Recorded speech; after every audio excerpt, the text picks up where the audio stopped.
Army medical professionals routinely treat trauma patients on the battlefield, and now there's a new program to keep them proficient when they return home. And today we are very proud to announce the United States Army has chosen Cooper University Healthcare to be the first health system in the nation to participate in its Army Civilian Military Trauma Training Program. The program provides advanced surgical trauma training to the U.S. Army's elite forward resuscitation surgical team. My first impression is I'm humbled by the passion and the commitment and the desire to support us that comes from this organization and the surrounding community. Under the program, a 5-person medical team is fully embedded with members of the Cooper clinical staff for 3 years to obtain first-hand training at Cooper's high-volume, high-acuity trauma center.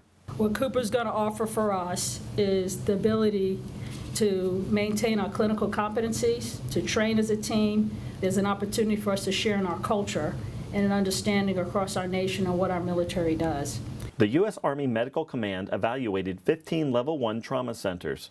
Cooper University Healthcare was selected based on its trauma program, strong understanding of combat medicine, and executive-level leadership support.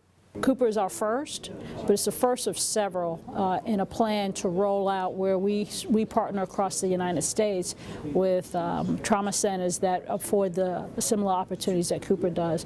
Oregon Health and Science University is the second hospital to partner with the Army.